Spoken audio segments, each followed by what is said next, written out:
क्या आपको कभी कभी लगता है कि जीवन कितना उलझा हुआ है, कितना अन्यायपूर्ण है। हम एक ऐसी लड़ाई लड़ रहे होते हैं जिसे हम समझ नहीं पाते। हम ऐसे पात्र हैं जिन्हें यह पता ही नहीं कि यह कहानी का लेखक कौन है और इसका अंत क्या होगा। हम सब पीड़ा से गुजरते हैं, असफलता की, अपमान की, अकेलेपन की, और हम अक्सर पूछते हैं क्यों, मेरे साथ क्यों।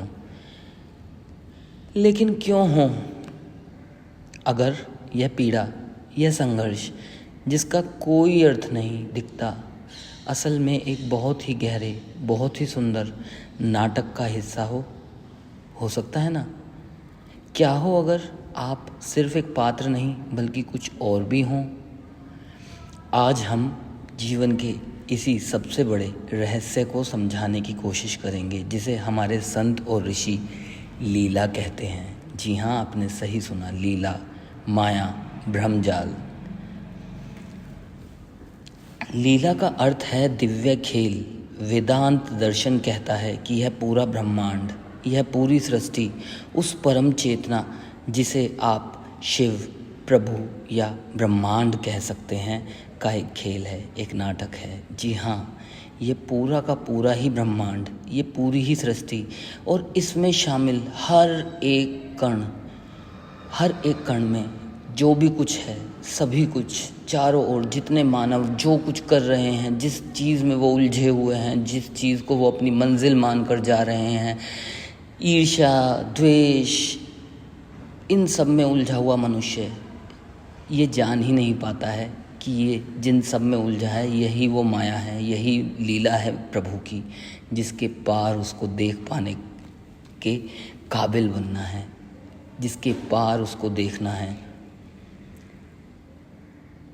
यह दुनिया एक विशाल रंगमंच है और हम सब इस रंगमंच पर अपनी अपनी भूमिका निभाने आए कलाकार हैं। याद है ना, राजेश खन्ना ने आनंद मूवी में यही डायलॉग बोला था, बाबू मोशाय ये दुनिया एक रंगमंच है।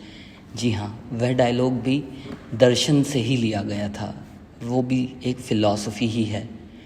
समस्या नाटक में नहीं है, समस्या तब शुरू होती है जब कलाकार यह भूल जाता है कि वह सिर्फ अभिनय कर रहा है।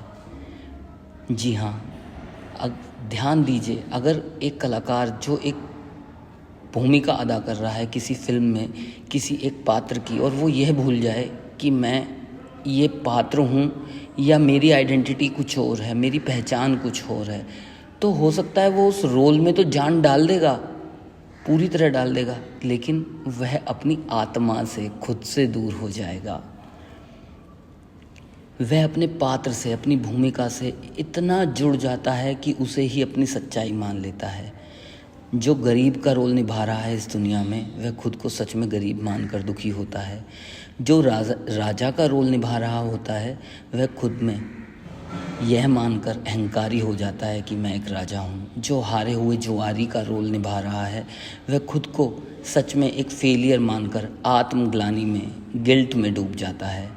यही कर्ता भाव है, यह भ्रम कि मैं एक पात्र हूँ और यह सब मेरे साथ हो रहा है, यही हमारे दुखों का असली कारण है, यही हमारे दुखों का मूल है, यही हमारे दुखों की जड़ है। तो फिर प्रभु ने यह लीला रची ही क्यों? शायद छिपा छिपी के एक खेल के लिए। वह परम चेतना खुद को भूलकर खुद को ही खोजने के आनंद का अनुभव करना चाहती है, या शायद यह एक पाठशाला है। यह हमें पीड़ा, संघर्ष और भ्रम के अनुभवों से गुजारती है ताकि हम थक हार कर अंत में यह पूछने पर मजबूर हो जाएं, मैं वास्तव में कौन हूँ।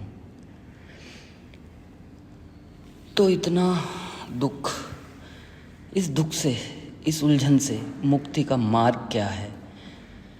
जी हाँ दोस्तों, रास्ता नाटक से भागना नहीं है, रास्ता है अभिनय करते हुए भी यह याद रखना कि आप सिर्फ एक कलाकार हैं।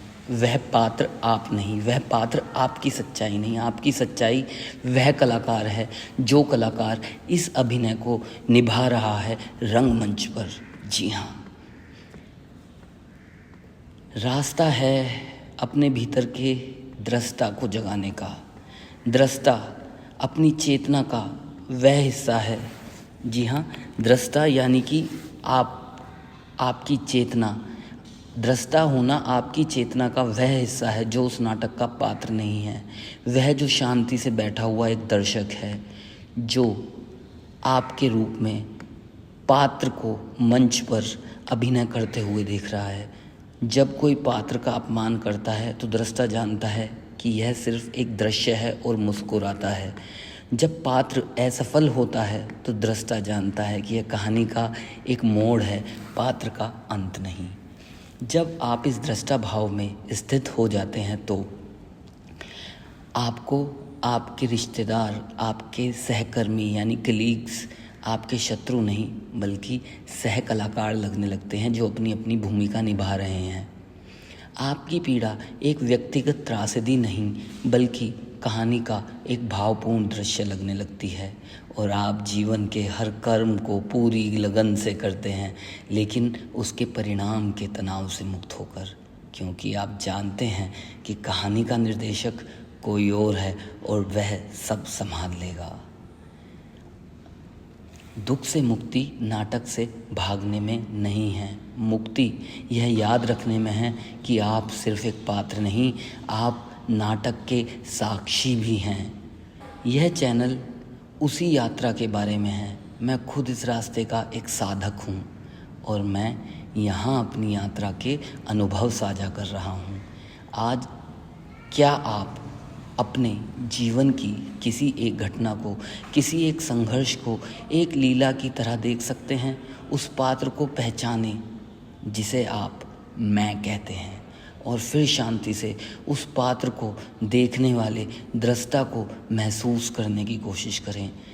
अपने अनुभव कमेंट्स में ज़रूर साझा करें। शिवोहम, ओम नमः शिवाय। दर्शकों, लाइक और सब्सक्राइब का बटन दबाना ना भूलें। सब्सक्राइब के बटन के साथ बेल आइकन दबाना ना भूलें ताकि आपको हमारे वीडियो के नोटिफिकेशन लगातार मिलते रहें। शिवोहम।